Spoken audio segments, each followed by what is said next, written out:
Hi, hello, everybody. I'm Justin. This here is Koopa. Welcome to Koopa's Corner. Now, today I want to talk to you about the newly announced WWE Women's United States Championship.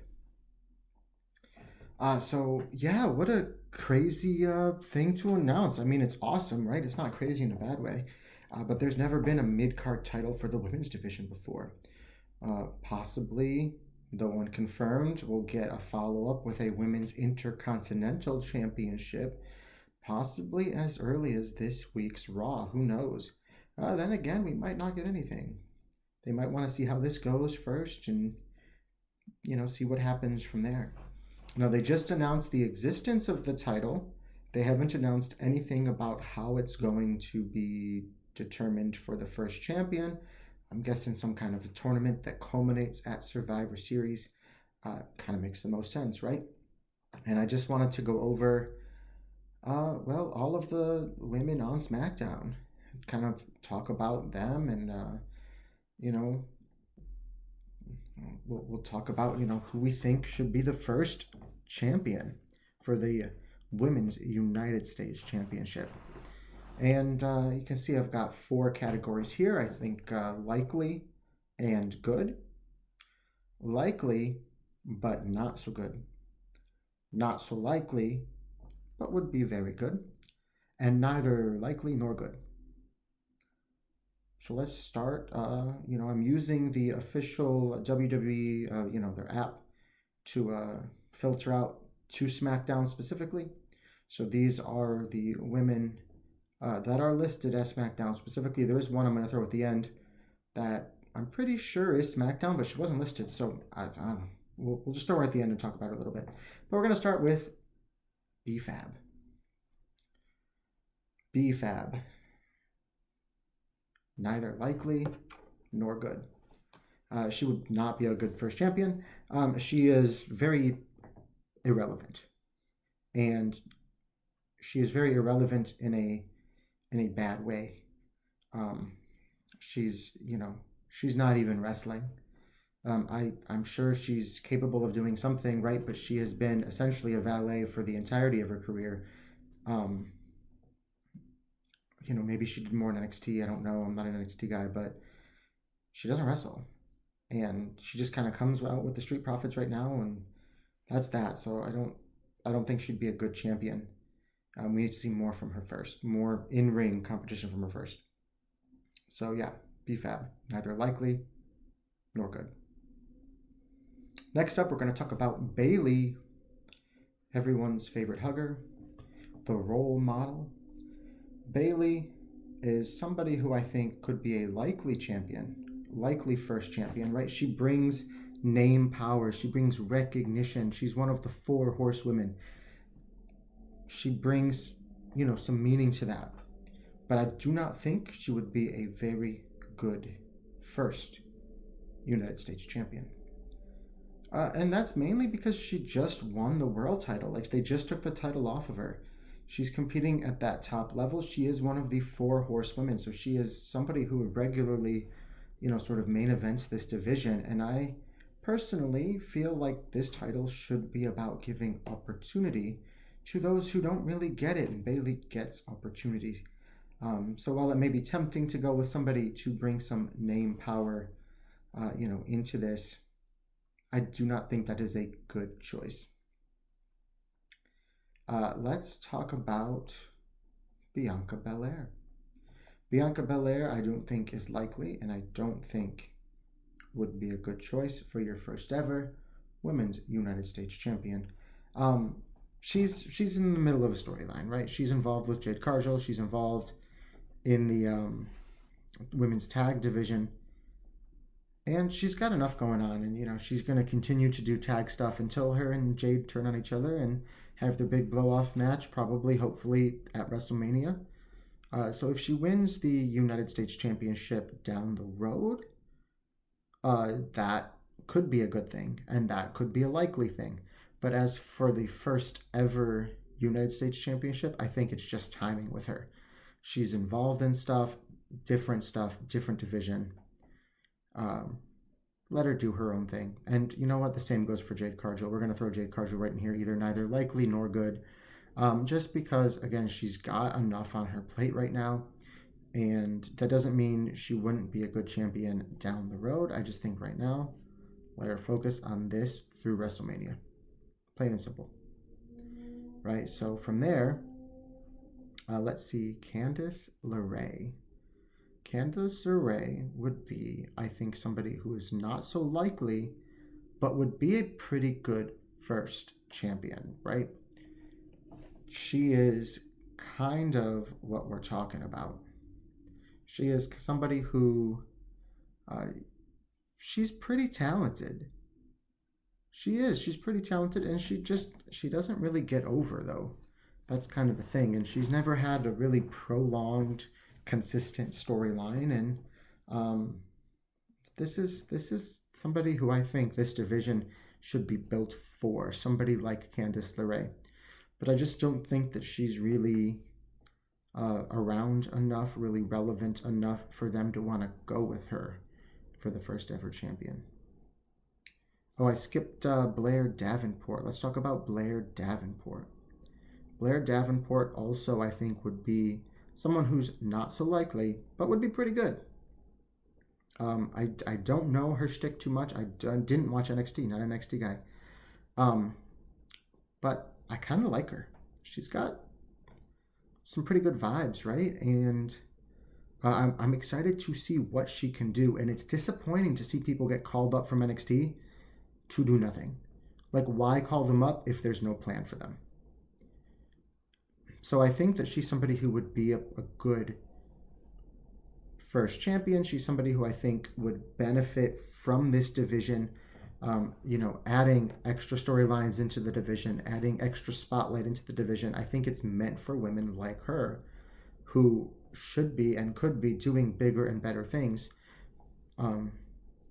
Just the WWE seems to not have a ton of relevant storylines for those not involved immediately in the championship picture.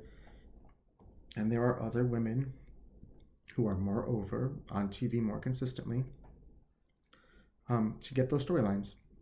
And so I think somebody like her really, this is going to be a great move for somebody like Blair Davenport, because even if she's not the first champion, I don't think that's likely.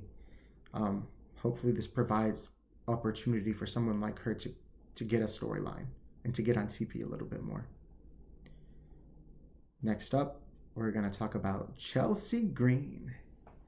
Chelsea Green, if you've watched any of my videos before, you know that I think she is an absolute gem.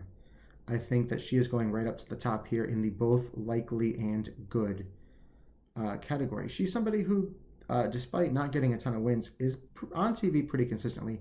She has a ton of entertainment value.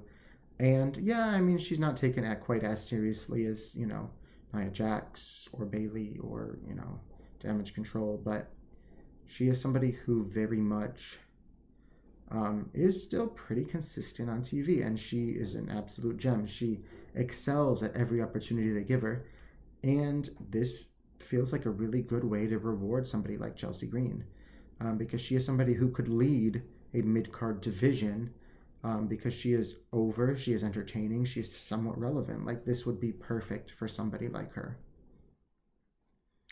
Let's see here. Elektra Lopez. Neither likely nor good. She's not relevant. Not nearly relevant enough. Again, hopefully she was doing more in NXT, but since she's come up, she is a valet for Santos Escobar, who also struggles to get on television. He's not on there very often. I'd like to see more out of Elektra Lopez. I'd like to see her in the ring more often. And, maybe one day she could hold this championship, but as things stand, you hear about, Indy Hartwell or Tegan Nox getting the boot, and someone like Elektra Lopez slides on by untouched, and that is, it's kind of disappointing, because both Tegan Nox and Indy Hartwell were on TV a little bit more frequently, not a ton, but a little bit more frequently. They had a little bit more name power to them, and they wrestled a lot more. They'd both be, I think, Well, it's another conversation for a different day. Just Elektra Lopez, not yet. Let's see a little bit more from her first. Let's see. Mia Yim, or Michin if you prefer. I think she is somebody who is not as likely, but would be really good. She sort of, to me, she fits with these other two names on this list, right? She fits with Candice LeRae. She fits with Blair Davenport. She is somebody who is good. She excels when they give her opportunity. She doesn't get enough opportunity. She doesn't get to sink her teeth into any sort of story ever. So hopefully this new division will give her opportunity. We'll see her more often. But for now, I don't know that she is the right person for the first ever United States champion. Let's talk about Nia Jax. Nia Jax, neither likely nor good. She's holding the women's world title. Like, leave her in that division. Leave her to her own devices. I don't even think she should be involved if there's a tournament or whatever it is. But, that's not just a knock on her as a performer. I just think that she's got bigger and better things going on right now. You'd hate for them to introduce a new title just to give the first ever champion the world title and the United States title and be a double champion. Like, that just doesn't make a lot of sense. Let's talk about Piper Niven. Piper Niven. Someone who is not very likely, but would be good. I mean, I think that she is outshone consistently by her tag team partner, by Chelsea Green, right? But she is still a solid force in the ring. They gave her an opportunity to Clash at the Castle this year, right? And she took it, she ran with it, she excelled with it. She just doesn't get enough consistent storylines. And, if you're going to give it to one of them, it definitely should be Chelsea over her. So she's somebody who would be probably a good champion, but I just don't think very likely. Let's talk about Naomi. Naomi. This one might upset some people. I think she's likely to be a first champion here. She might be the one, honestly. If I had to take a guess, this feels like something they would do. But I don't think she'd be a good first champion. Right? Naomi is kind of always around, always on the periphery. She's had opportunities in the past. She's kind of over, but she's more of a caricature than a character. Right? And this is not a knock against her. It's a knock against the writing that they give her. After all of these years, we don't know a lot about Naomi. You have to sum her up. She's the one that glows in the dark. That is a caricature, not a character. Plus there's the whole fact that she walked out with Sasha Banks a couple of years ago. And yeah, they seemed to have moved past it enough to bring her back, but do you trust her enough to give her the inaugural United States Championship reign? I don't know. So I feel like this is somebody who probably has a pretty good chance, but I just don't feel like it's the right move. I don't. But there's one other person here that's listed on the SmackDown roster, and that's Tiffany Stratton.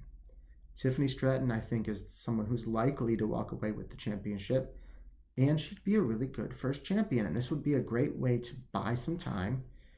If you want to stretch out her story with Nia a little bit longer, if you want to kind of cool off on the, Miss Money in the Bank stuff, let her pursue this, have her briefcase kind of there in the background. When she loses this title in a couple of months, she could cash in for a bigger, better thing. It's like a trial run, right? And it would buy her time to get closer to WrestleMania season. Or she could even insert herself into the finals if it's a tournament or whatever with her Money in the Bank contract, because being the first ever champion is that desirable that she uses it here, and then her and Nia can still act as a team, and she got rid of her Money in the Bank briefcase, right? So she's no longer really a threat to Nia Jax, so they can put their issues aside and kind of work together, and she can be the United States champion while Nia's the world champion.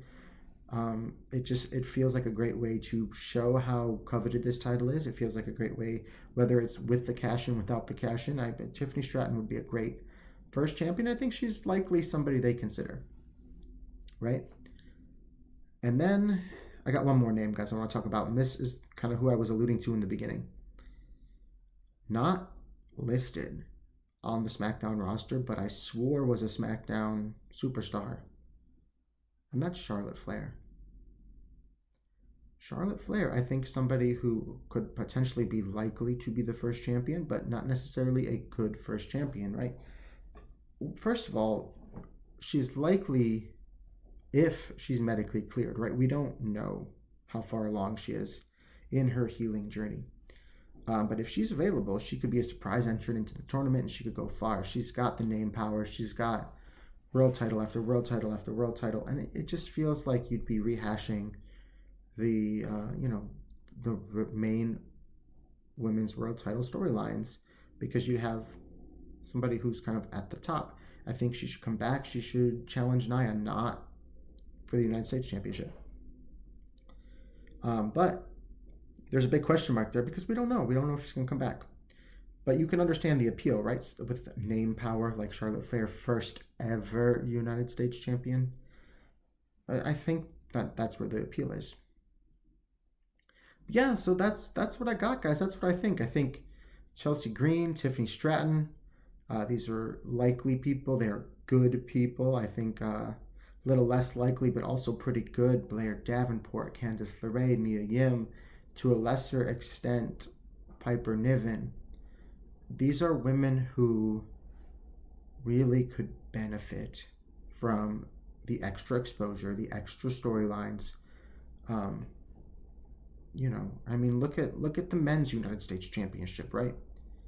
Between Roman and Cody the past 4 years, like, nobody else would ever get a storyline if it was just the WWE Championship. But because they have a United States Championship, you've got guys like Logan Paul, you've got guys like LA Knight who get opportunities. And I think that these guys deserve the opportunities, and I think these women deserve the opportunities. So I don't want to see the 4 horsewomen. I don't want to see Bayley or Charlotte. I don't want to see Naomi. I don't think that they I just don't think that they really need to benefit from this. They get enough opportunity on their own. That's why I don't think that they'd be good. But all 3 of them, right, they're not doing a whole lot right now. So there's a good chance, right? They feel likely. And then, we've got the rest of them down here, neither likely nor good. So I'm not too worried about anybody down there. But yeah, I don't know. That's just one guy's opinion. This kind of me breaking it down, guys, my personal opinion. Let me know what you think. Is there somebody that, you'd like to see if they don't add the Intercontinental Championship to Raw? Do you think that this should be across both brands? Do you think you'd want to see women from Raw's women division competing in this tournament? What do you think? Let me know. Who would be the best woman to win? Or at least, if not the best, who do you think would be the most likely, right? Those are kind of the 2 things we talked about. They're not the same thing. So let me know. One, the other, both. What do you think? And that's going to be it for today. So thanks for watching, and we'll see you in the next one.